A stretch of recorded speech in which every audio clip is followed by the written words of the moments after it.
for kind words. And I think my job has been made very simple by the previous speakers, especially Abbas and Dr.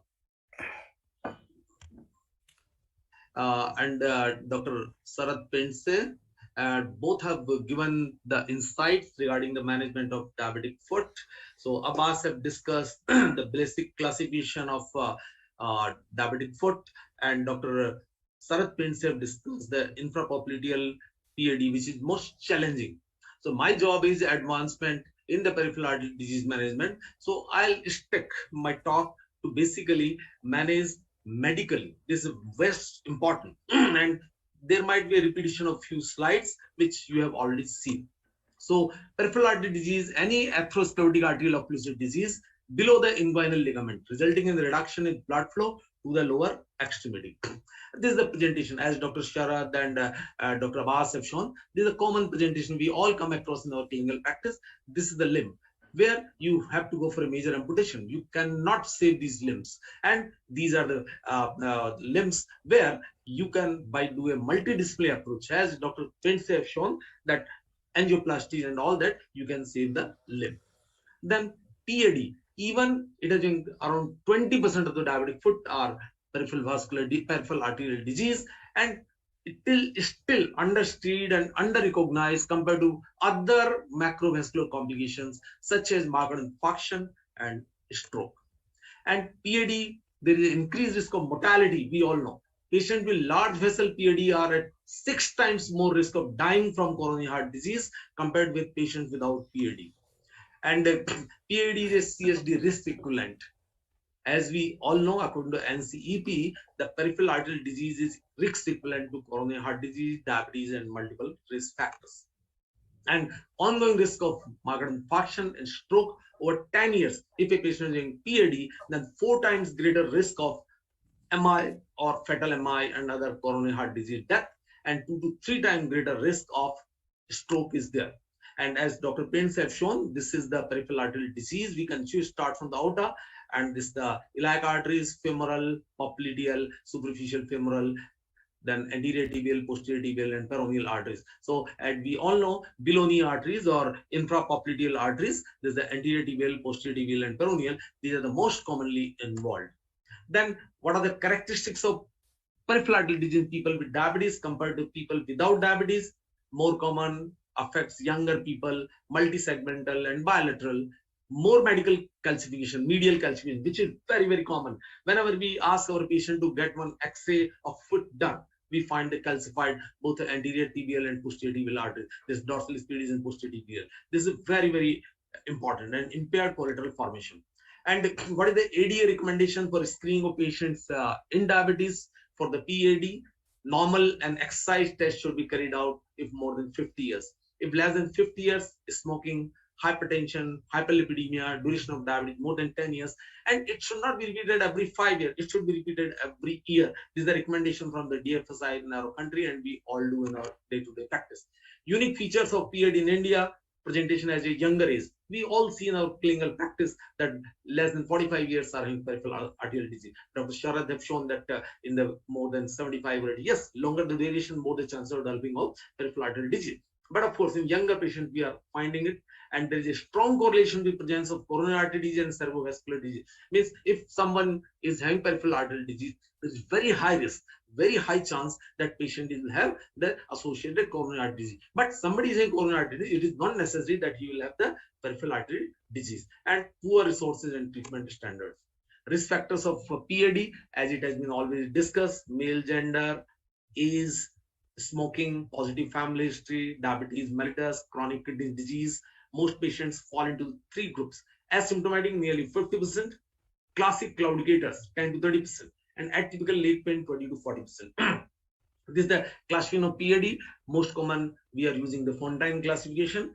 Asymptomatic, intermittent claudication, if it is a patient is able to walk for more than 200 meters and is pain-free, it's a 2A. If less than 200, then it's 2B. And rest and nocturnal pain and necrosis is the grade 4. And what clinical syndromes we come across in clinical practice? One is asymptomatic, and one other is classical claudication. lower extremity symptoms confined to the muscles with a consistent onset with exercise and relief with rest. It's a reproducible. And then how you manage. It's a teamwork, as Dr. Sharad shown, the radiologists are involved, vascular surgeons are involved, and then diabetologists and your nurse, foot care specialist, orthotics, social workers, everybody are involved. So how to diagnose? It has been shown by Dr. Abbas. Clinical symptoms of claudication, signs, peripheral pulses, and ABI. And then hemodynamic non-invasive tests, that the ABI, and I'm just going to discuss regarding not of all. One is exercise ABI and TCPO2. Exercise ABI, it is just like a treadmill test, confirms the PAD diagnosis. May unmask PAD when resting ABI is normal. So what happens if a patient is having a normal ABI or borderline ABI in between 0.9, around 0.85, 0.8 to 0.9, and but symptoms are consistent with claudication. So do a ABI with the exercise ABI, and if there is a 20% fall in the ABI, then it suggests the diagnosis of peripheral arterial disease. So exercise ABI testing treadmill is one of the new things which should be done in these patients if there is any doubt. Then about that is the most common test which everybody is using in their day-to-day clinical practice, that the color Doppler. And this advantage is non-invasive, less expensive, can be repeated number of times, which is very important. Then the Abbas have discussed regarding the TCPO2, and TCPO2 is a good tool in knowing that patient is in a arterial disease or it's a neuropathic. So in that sense, even it shows that probability of ulcer healing. Normal values are more than 60. Wound healing is more than 40 is likely, if less than 20 unlikely. Then nowadays, whenever a patient comes and we find clinically that it is a patient of peripheral arterial disease, in that situation, going for standard, the gold standard angio, instead of that, do a CT angio, which we all are doing. Is a non-invasive, higher spatial resolution than magnetic resolution and 3D. And you can see the just like this, you see a block here. And if needed, then further you can go for a catheter-based procedure and by doing the treatment. So catheter-based angiography remains the gold standard for diagnosing PAD, but is now limited to patients receiving endovascular revascularization. And very important, CO2 angiography is used as a replacement or supplement to reduce contrast of conventional contrast-based angiography. We all know patients who are in peripheral vascular disease, peripheral arterial disease, are generally having CKD stage 3, 4, just like that. In that situation, to use the dye is the biggest problem. In that situation, carbon dioxide angiography is a boom, and it is an alternative to conventional iodinated contrast angiography, particular situation where there are contraindication to iodinated contrast, and it can be used as a in case of peripheral arteries. And very important, remember it, CO2 arteriography should not be used above the diaphragm to avoid the possibility of causing a cerebral air embolism with associated stroke or death. And in India, the first this CO2 angiography angiogram, peripheral angiogram, was done in Bangalore, year 2001, around 2 decades back. So why carbon dioxide? It's non-allergic, non-nephrotoxic, non-hepatotoxic, and unlimited amount of CO2 may be used for vascular imaging. The gas is effectively eliminated by the means of respiration. This is very important. About the diagnosis of PAD, as I have discussed with my two previous speakers, it is clinical examination does not reliably exclude PAD. So whatever there, as Abbas have discussed, PAD is less likely in the presence of ABI, normally between 0.9 to 1.3. TBI more than 0.75 or more than 0.7, and triphasic pedal Doppler wake bar. And you see, if somebody is having ABI more than 0.9, ankle systolic pressure more than 100, and toy systolic pressure or TCPO2 more than 60, means he is having ischemia grade 0. If somebody is having ABI 0.4 and ankle systolic pressure of 50 and toy pressure of 30, then he is having ischemia grade 4, he needs urgent revascularization. So this is the way by which we can diagnose. Abbas have discussed different classifications, Wagner's, Texas, PDs, Sinbad.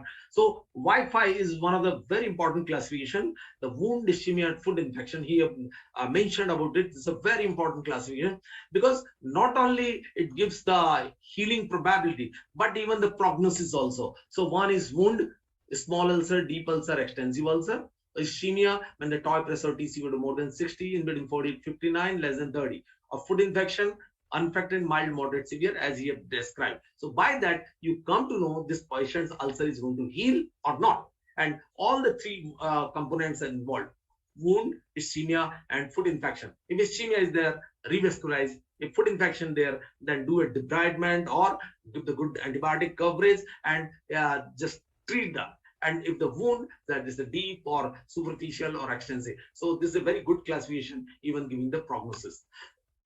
This is the one of the best, and I will say the take-home message from my talk, the HAHA ACC PAD guidelines, which was the latest guidelines in 2016. After that, no guidelines has been come.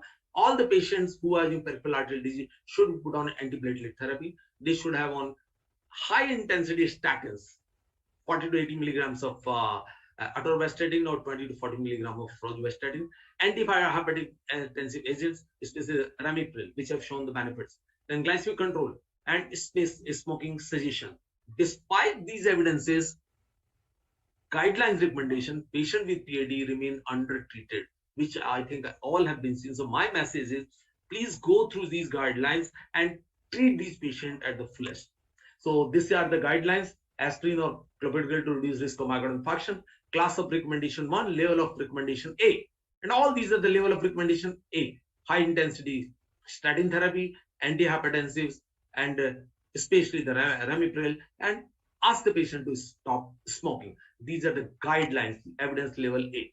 And what is the level of evidence and class of recommendation? Class of recommendation 1 and level of evidence is C. Management of diabetes in patients with PAD should be coordinated between members of the healthcare team.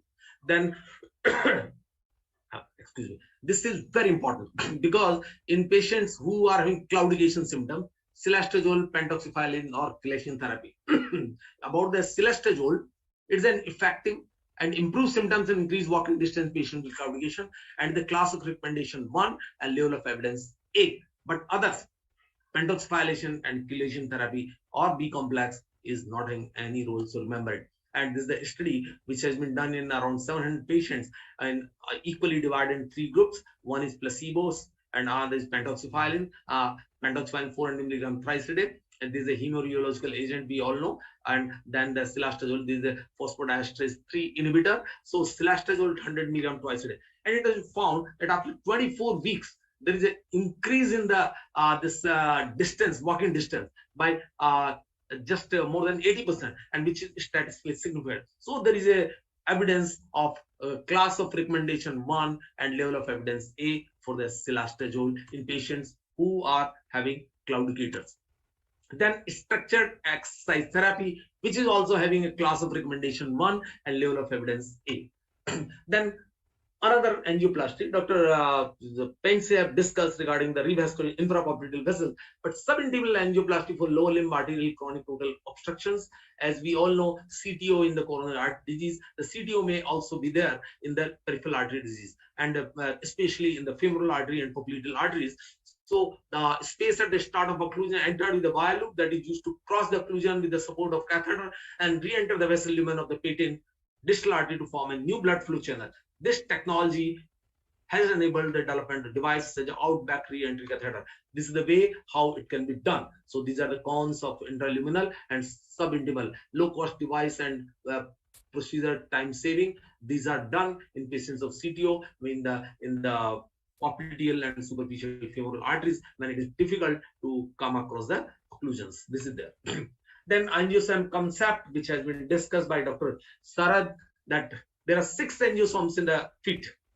Angiosome is an anatomic unit of tissue, consists of skin, subcutaneous tissue, fossa, muscle, and bone, fed by a source artery and drained by specific veins. So anterior tibial artery, peroneal artery, posterior tibial, then the medial plantar branch, lateral plantar branch, and calcaneal branch. As you have mentioned, you just revascularize with the feeding vessel, and which is the palpable artery, and you will do the job and you will save more limbs. And this is a study which reconstruction of diabetic foot wounds using the Angiosome and super microsurgery concept.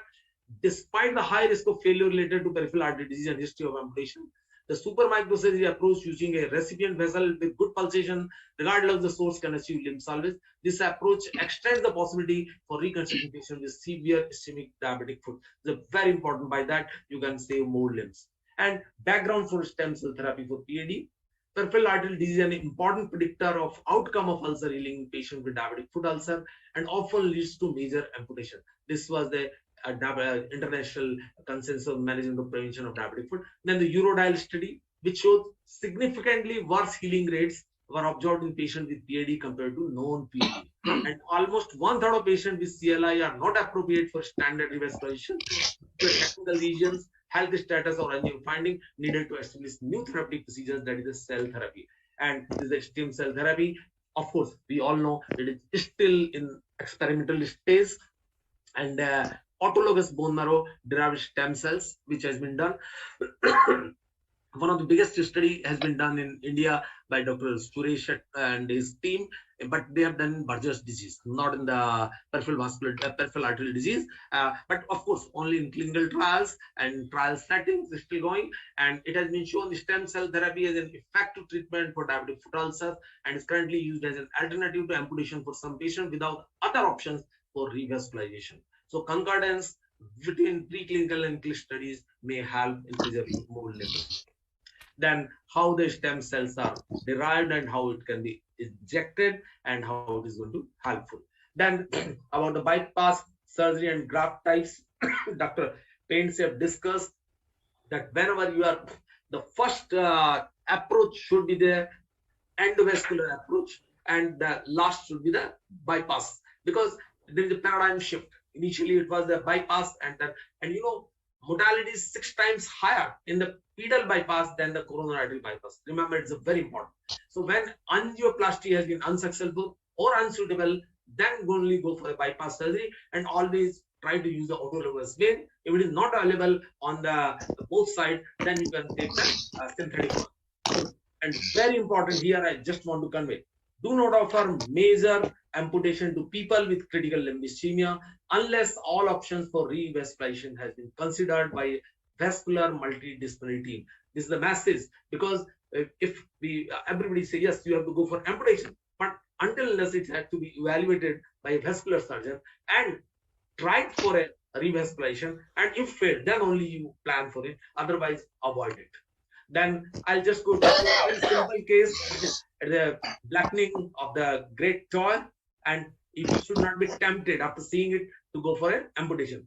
We have to do a vascular evaluation. There is pulses were not palpable, and you see this was 16 years diabetic, 40 cigarettes per day, color Doppler showing residual biphasic flow in femoral and popliteal arteries, and this was the angio which was showing a block in the femoral artery. And you see, very important, as Dr.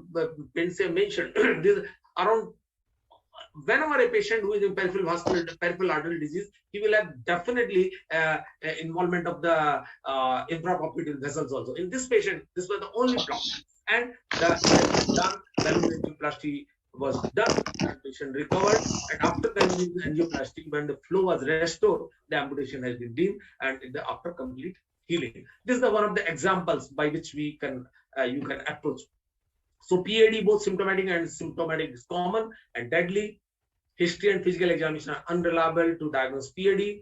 Diagnose screen for PAD with ABI. Aggressively treat the disease. This is the, I can say, most recent advances. Even the 5 years has been there, no recent guidelines. This is the guideline. Complete smoking cessation, antiplatelet agents, antihypertensive agents, high intensity statin, and structured exercises, very important. And the drug-eluting stents, drug-eluting balloons, and paclitaxel or sirolimus containing these balloons, and of course bioabsorbable drug-eluting stents which are used in the coronary disease are also under trial, and autologous bone marrow derived stem cells. All these are the things which are going in selected cases as a limb salving resort. Thank you very much for giving a patient hearing.